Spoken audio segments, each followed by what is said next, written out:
Salam dostlar, yenə xoş gördük hamınızı. Deməli, prinsiplər bəhsini bitirdik. Məhəmməd Füzuli bir neçə prinsip qeyd eləmişdi. Onların hər birini izah elədim. Əl-bəbu thani yeni bir baba daxil olur, fəslə daxil olur. Fi ibtalid dövr və təsəlsül. Burada Füzuli nə edir? Dövr və təsəlsül anlayışlarının yanlış olduğunu əsaslandırmağa çalışır. Dövr, yəni qapalı dairə, belə tərcümə edə bilərik. Təsəlsül, yəni sonsuz səbəblər zinciri. Birinci dövrdən başlayır. Dövrün əsas olduğunu isbatlamağa çalışır. Bunlar ümumiyyətlə bu bəhsə niyə daxil olur Füzuli? Çünki bunlar hamısı Allahın varlığının isbatı üçün müqəddimə xarakteri daşıyır. Bunları inkar etməlidir ki, Allahın varlığını ilk səbəbin olduğunu isbatlaya bilsin. Çünki bunlar inkar olunmadan biz tövhid anlayışını, Allahın təkliyi və Allahın səbəb olduğu, ilk səbəb olduğunu isbat edə bilmərik. Birinci başlıq dövrdən. Fəəmməd dövru فهو توقف الشيء على ما يتوقف على ذلك الشيء من وجه واحد. Dövr nə dostlar? Qısaca izah edeyim. Baxın, iki dənə nəsnə təsəvvür edin, A və B.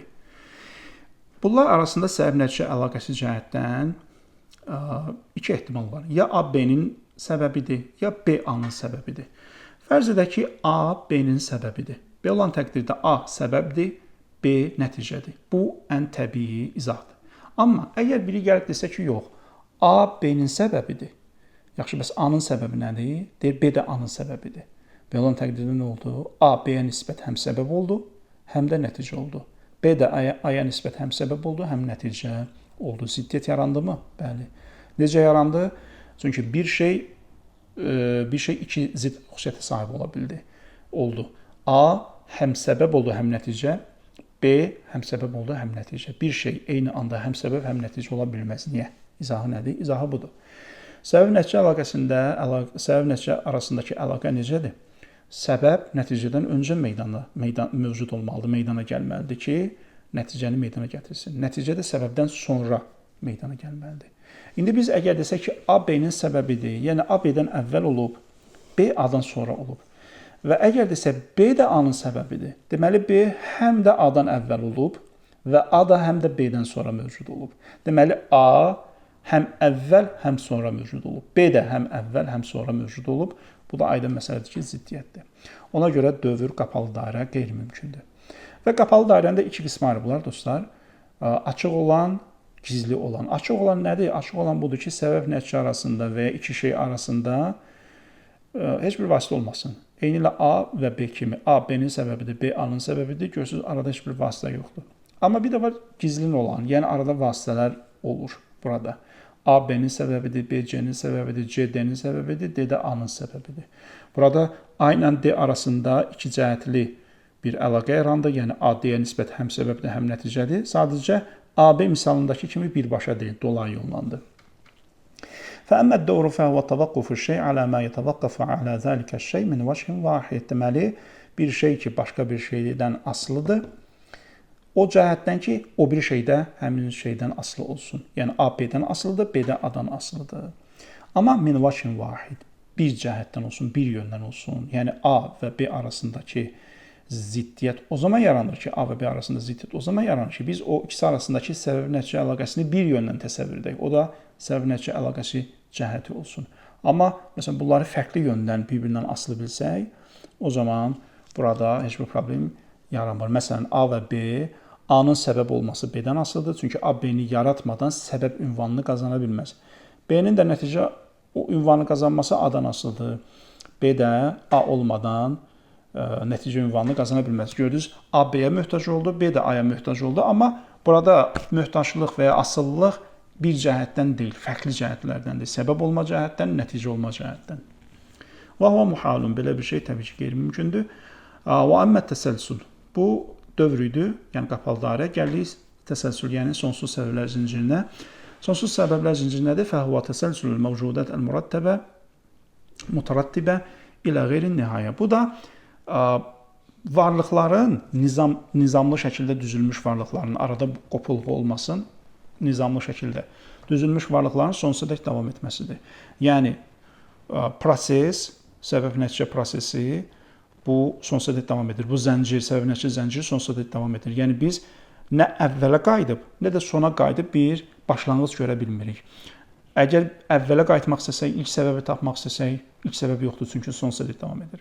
Əgər sonuna doğru getmək istəsək, burada da yenə son yoxdur, sonuncu nəticə yoxdur, çünki sona dək davam edir. Buna deyirlər sonsuz səbəblər zinciri təsəlsülü. Və huve muhalun indəl mütəkəllimin mutlaqan izə kənət bilə əvvəl.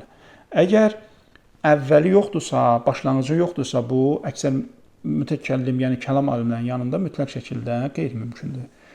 Nəyə görə əvvəli yoxdursa? Çünki əvvəli varsa, o zaman problem həll olur. Çünki səbəblər zincirini, sonsuz səbəblər zincirini belə deyim, problemli edən əsas məsələ nədir? Onun başlanğıcının olmaması. Amma əgər biz desək ki, bu səbəblər zincirinin bir başlanğıcı var, amma sonsuza dək davam edir, o problem deyil.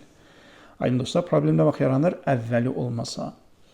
Və əmməl-ləzi ləhu əvvəlun fəyəcuzu ində əksərihim. Əgər əvvəli varsa, təbii ki, bu əksər kəlam alimləri bunu mümkün hesab ediblər. Nəyə görə? Çünki biz ilk səbəbi tapsaq ki, o Allahdır, ondan yaranan bu silsilənin, varlıq silsiləsinin sonsuza dək davam etməsi normaldır, hətta olmalıdır. Çünki Allah mütləq feyz sahibidir və onun yaratması, bu yaradılış problemi hardasa dayanmır, sonsuza dək davam edir. Qalə əl-Muhaqqiq ət-Tusi, Xacə Nəsrəddin Tusi nədir? İnnəhu la yəcuz, sonsuz səbəblər zinciri qeyri-mümkündür. Ləənnə kullə ədədin təəyyənə fəhvə mütənəhin əndə təəyyünihi. Çünki hər bir ədəd ki, müəyyənlik qazandı, yəni təsəvvür edin bir ədəd, məsələn 100 milyard müəyyənlik qazandı mı? Bəli. Fəhvə mütənəhin əndə təəyyünihi. Baxın, o artıq o müəyyənlikdə son tapır. O 100 milyarda çatanda artıq o son tapır. Niyə? Çünki sən ona müəyyənlik verməklə ona hədd cızmış olursan. Hədd cızdınsa, o artıq sonsuza dək davam edə bilməz. Və əmmə indəl hükəmə kullu ədədin yəkunu ahaduhu mövcudə və na'tuhu vahid və ləhə tərtib və huvə mütənəhin əlbəttə. Filosoflara görə isə hər bir ədəd ki, onun təklikləri mövcuddur. Yəni, məsələn, 100 milyard təsəvvür edin, onun təklikləri mövcuddur. Yəni, bu 100 milyard dənə birdən meydana gəlib. Hər biri mövcuddur və arada qopuqluq yoxdur. Və na'tuhu vahid. Yəni, bunun bir vahid bir sifəti var, xüsusiyyəti var. Tutalım 100 milyard, cütlük, cüt ədəddir, məsələn. Və ləhə tərtib və bu nizamlıdır. Yəni, 1, 2, 3 ard-arda 100 milyardacın davam edir. O arada heç bir boşluq, qopuqluq yoxdur. Nizamlı şəkildə bu rəqəm tamamlanır. Fəhvə mütənəhin əlbəttə. Bu, təbii ki, nə olacaq? Sonlu olacaq. Fəyəcuzu ədəmü tənəhi fi qeyril mürəttəb. Füzuli buyurur ki, bəli, bu cür mürəttəb, yəni nizamlı şəkildə əgər bir rəqəm olarsa, ədəd olarsa, o sonludur. Çünki onun həddi var, müəyyən sifəti var, xüsusiyyəti var və o hədd, o xüsusiyyət ona məhdudluq gətirir.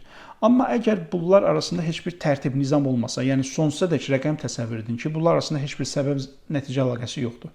Belə təqdirdə bunları sonsuz olduğunu təsəvvür etmək mümkündür.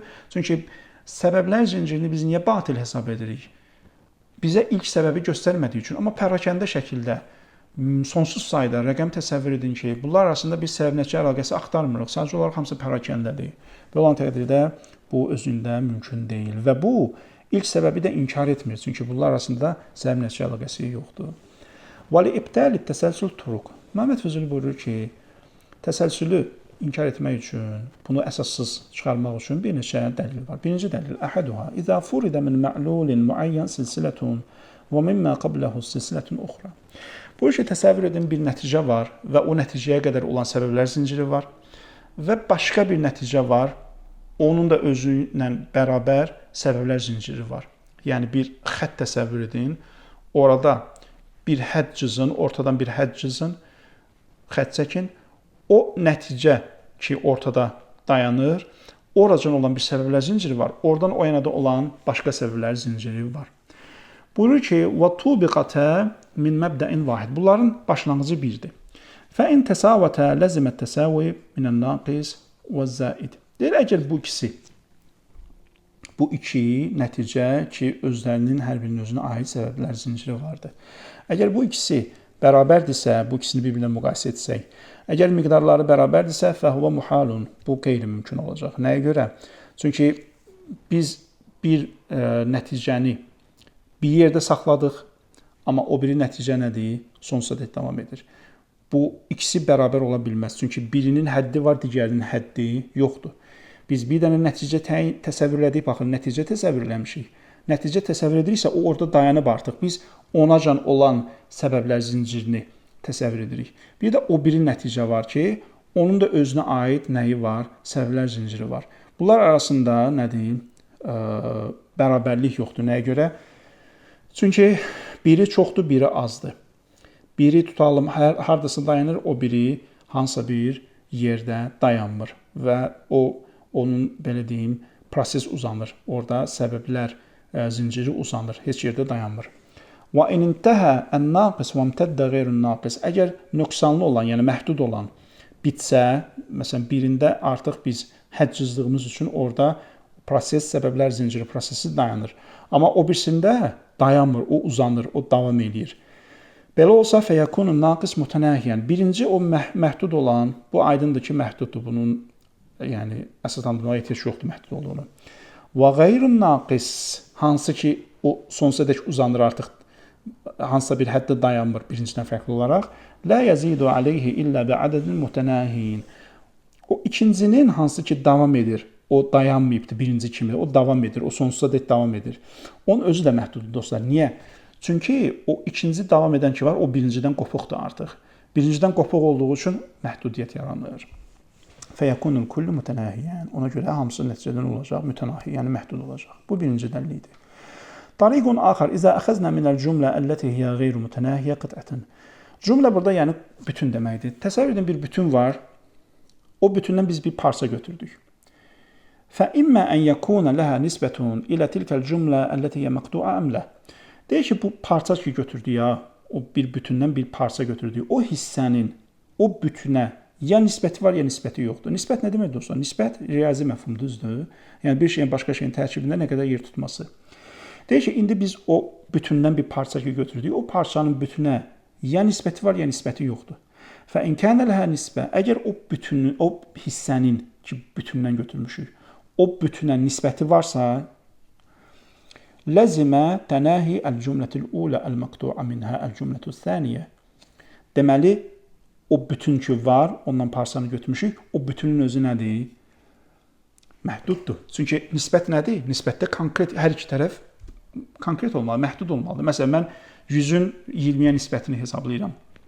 100-ün 20-yə nisbəti nədir? Yəni 20 100-ün içərisində nə qədər yer tutur? Odur. Amma məsələn, mən sonsuzluğu 20-yə nisbət verə bilərəm və 20-yi sonsuzluğa nisbət verə bilərəm? Xeyr. Niyə? Çünki sonsuzluğun bir həddi yoxdur ki, mən 20 ilə onun arasında bir müqayisə aparım və nisbət çıxarırım. Deməli, bir bütün varsa və mən onun içərisindən bir parça götürürəmsə, o parçanı bütünə nisbət verə bilirəmsə, deməli, o bütünün özü nədir? Məhduddur. Bəli. لأن نسبة المتناهي إلى غير المتناهي محال. Çünki nisbətəl mütənahi ilə qeyri-mütənahi, sonlu olanı sonsuz olana nisbət vermək bu qeyri-mümkündür. O parça ki sonludur, əgər desək o bütün sonsuzdur, bu qeyri-mümkündür. Çünki məhdudu qeyri-məhdudla müqayisə etmək olmaz. Və izə ləm yekun ləhə nisbətun. Əgər desək ki, yox, o parça ki götürmüşük, o bütünə nisbət heç bir müqayisə oluna bilməz. O bütünlə arasında bulunan heç bir nisbət yoxdur. Ləzimə ən yəkunəl kəthir müsəviyyən lil-qalil. Belə olan təqdirdə bəli. Ləzimə ən yəkunəl kəthir müsəviyyən lil-qalil. Bəli, belə olan təqdirdə nə olacaq? Kəthir yəni çox olan bütün. Qalil yəni o az olan ki var, parça. Ondan bərabər olacaq. Niyə? Çünki mən nisbət verə bilmirəmsə, arada müqayisə apara bilmirəmsə, deməli bunlar arasında çoxluq və azlıq şey yoxdur, nisbəti yoxdur. Bunlar hamısı bir-birinə bərabərdir. Çünki iki ehtimal var. Ya çoxdur, ya azdır. Və hətta üçüncü ehtimal, burada Füzuli 3 dənə ehtimal deyil. Baxın. وَهُوَ بَاطِلٌ لِنْحِسَارِ حَالِ الْعَدَدَيْنِ فِي التَّسَاوِي وَالزِّيَادَ وَالنُّقْصَانِ. 3 dənə ehtimal var. Parçanı bütündən ki ayırdım. Bu parça bütünə nisbət ya bərabərdir, ya azdır, ya çoxdur. Çox ola bilməz, çünki parçadır. Az da ola bilmir. Nəyə görə? Çünki bizim fərzimizə əsasən o bütün sonsuzdur və sonsuzla biz parçanı müqayisə edə bilmərik. Yerdə qalır nə? Bərabər. Bu da qeyri-mümkündür. Çünki o özündə nədir? Parçadır. Deməli, hər üç ehtimalda qeyri-mümkün olduğuna görə sonsuz səbəblər zinciri anlayışı nədir? Batildir. Bu ən güclü dəlildir. O birislərə nisbət ən güclüsüdür. Tariqun axar əs-silsilətu murakkəbətun minəl əfradil mövcudətil xarijiyyətil mərbutəti ba'diha bi ba'd. Buyurur ki, silsilə mürəkkəbdir fərqlərdən hansı fərqlər ki mövcuddur xarici aləmdə. Baxın dostlar, biz xarici aləmdən danışırıq ha. Yəni sonsuzluq zehində mümkündür. Zehin hər şeyi təsəvvür edə bilir. Zehnin təsəvvür eləmədiyi heç nə yoxdur. Zehin hər şeyi təsəvvür edir. Zehin ziddiyyəti də təsəvvür edir. Ona görə bizim bəhsimiz zehində deyil, xarici aləmdədir. Əgər xarici aləmdə hissələrdən ibarət bir mürəkkəb varsa, hansı ki bunlar bir-birindən el-mərbuta ba'daha bi ba'd bir-birindən əlaqəlidir, nizamlıdır. Və hiyə taqtadi an yakuna laha haqiqə kulliyyə. Deməli nədir? Yəni bu bir bütündən ibarətdir. Çünki hissələrdir. Bu hissələr bir-birindən əlaqəlidir və bunlar bir bütünü təşkil edir. Aha. Vel kulliyyə, əgər bütün varsa o zaman nə olacaq? Taqtadi an tanhasra əczauha fiha. Əgər bütün varsa, biz bütünü təsəvvür etmişiksə, deməli onun içərisində hissələr var və o hissələr də məhduddur. Niyə? Və illa, əgər məhdud olmasaydı o hissələr, ləm tucad fəkullu munhasirin mutanahin. Çünki əgər o hissələr məhdud olmasaydı, o bütün necə meydana gələcəkdi? Yəni diqqət edin, buna biraz qarışıq məsələdir, amma çox dəqiq məsələdir. Buyurur ki, hissələr var. O hissələr birləşib bütünü meydana gətirməlidir. Və əgər bütün varsa, deməli məhduddur. Niyə? Çünki məhdud olmasa, məhdudun əksi nədir? Məhdudun əksi qeyri-məhduddur. Qeyri-məhduddursa, o bütün necə meydana gəlibdir? Yəni, ya bütün var, ya bütün yoxdur. Üçüncü ehtimal yoxdur. Əgər bütün varsa, deməli hissələri məhduddur. Çünki mən nəticəni görməliyəm. Bu hissələr birləşib konkret bir nəticəni meydana gətirməlidirlər. Bir bütünü meydana gətirməlidirlər. Bu bütünün də sərhəddi var, həddi var. Aydın dostlar, çünki sərhəddi olmayan bütün necə bütün ola bilər? Sərhəddi müəyyən olmayan şey necə bütün ola bilər? Aha, deməli, əgər hissələrdən ibarətsə, bu bütün meydana gətirir. Bütün meydana gətirirsə, bu nədir? Məhduddur. Əgər elə deyilsə, o zaman fəkullu munhasirin mutanahin. Əgər o cür olmasaydı, fəilləm tucad, əgər o cür olmasaydı, o zaman bütün meydana gəlməyəcəkdir. Çünki hər bir hissəsi olan, məhdud sayda hissəsi olan nədir? Özü sonludur. Əl-hasil ənə ət-təsəlsül əmrun vahmiyyun la vücuda ləhu. Buyurur ki, təsəlsül anlayışı, sonsuz silsilə anlayışı, səbəblər zinciri anlayışı bu vəhmi bir anlayış, yəni yanlış bir düşüncədir. Bu xəyal məhsuludur. Heç bir həqiqəti yoxdur. Və taraddud fi ibtalihi ta'bun zaid la yumkin. Və onun ibtalında, onun əsassız çıxarılmasında şəkk eləmək, şəkkə düşmək, bu ta'bun zaid, əlavə bir əziyyətdir, la yumkin, özündə də mümkün deyil. Fəmə vəcədnə əhdən minəl uqalə təməssəkə bihi və qalə bi vücudihidir. Biz heç bir ağıllı insan görmədik ki, bu nəzəriyyəni qəbul eləsin və belə bir şeyin varlığını etiraf eləsin. Bu da Füzulinin rəyidir. Belə dostlar, bu bəhslər bitdi. Bu, demək olar ki, indiyəcən qeyd olunan məsələlər arasında ən qəliz olan idi. Nəsə aydın olmasa, lütfən şərhdə bildirin, əlavə izah verin. Hələlik.